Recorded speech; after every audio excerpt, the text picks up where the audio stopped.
Well, hello everybody. This is video 3 covering Interface Red Volume 1, where we will be discussing the single shot pack. Again, while this may be something that I don't use often because I prefer that the characters are generated and made by the players, the single shot pack is good for having some quick play characters on hand.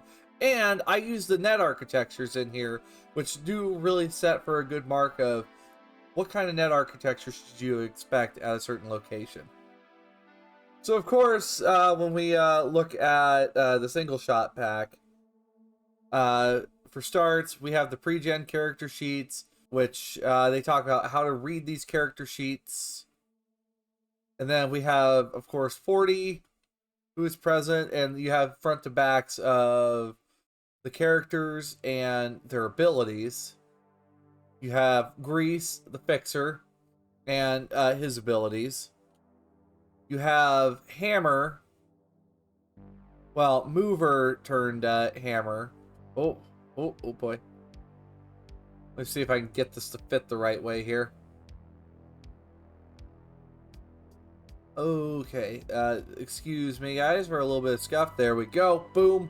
Page is back on where it should be. Of course, you have Mover, who's now known as Hammer, and solo combat abilities.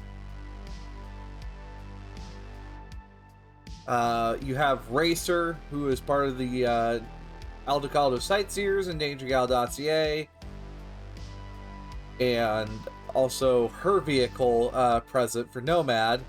You have Red Eye, one of my first characters I've played as a netrunner. She also appears in Danger Gal Dossier. Torch, who also shows up in Danger Gal Dossier as the tech, and also how to use all of his different abilities here. They don't include Invention for the simple fact that you will not need it right away. Red Tail, who is sadly not included in Danger Gal Dossier.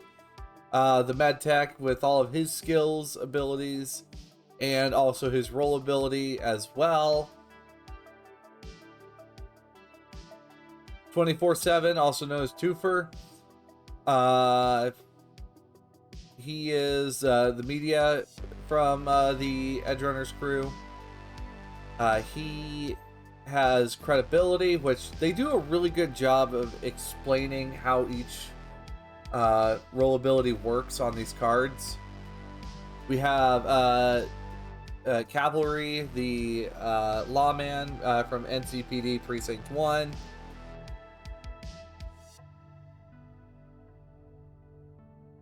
And how backup also works here.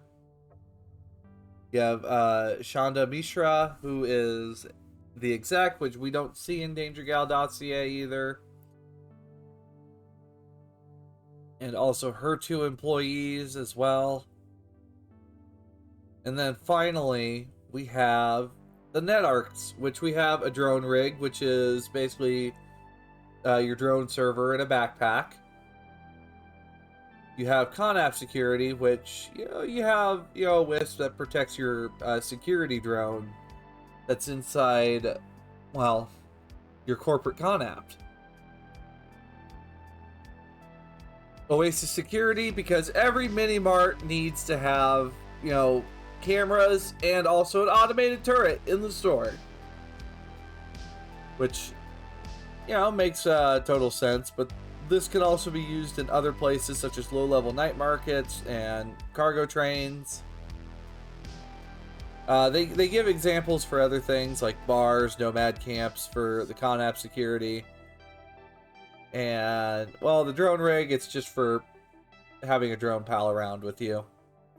Clinic security, this is a bit more of a hefty network.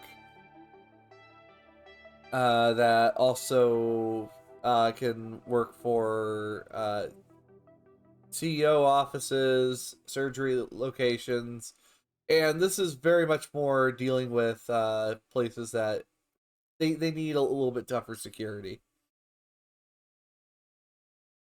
You have a small corp facility, which this is pretty much for a 5-floor facility, and it is very expansive. Basically, the bottom of the net architecture is floor 4B over there. And look at those DVs, DV8s and DV10s. Like, oh, you got drones, you've got files, you got camera nodes. You have a Kraken in there, which Krakens are painful. Basically, you can't run away from them if you get stuck, and well, they will wallop the shit out of you. And then finally, of course, vaults for those that want to keep, you know, things safe. You got DV10s and DV12 at the very bottom of the net architecture. It's some really nasty stuff inside here as well, including an automated blood swarm. So with the single shot pack, this is good for if you need something right away and you didn't plan on it, or if somebody forgot to make a character. Just grab the single shot pack. Sure, it may not be high ranking characters, and if somebody's been through these net architectures enough, they'll know what to expect. But at least there is something that can also be, well, customized if you need it to. So on that note, I will see you guys in the next video. Thank you. Hey y'all, Dia here. If you enjoyed this video, feel free to watch the next one in the playlist. These are going to be very fast made videos that I'm using to just simply give you a look at each DLC. And trust me, I would like to continue doing this, and it would really help if you did like, subscribe, and just keep watching. Until then, I'll see you next time, Chooms. Bye now.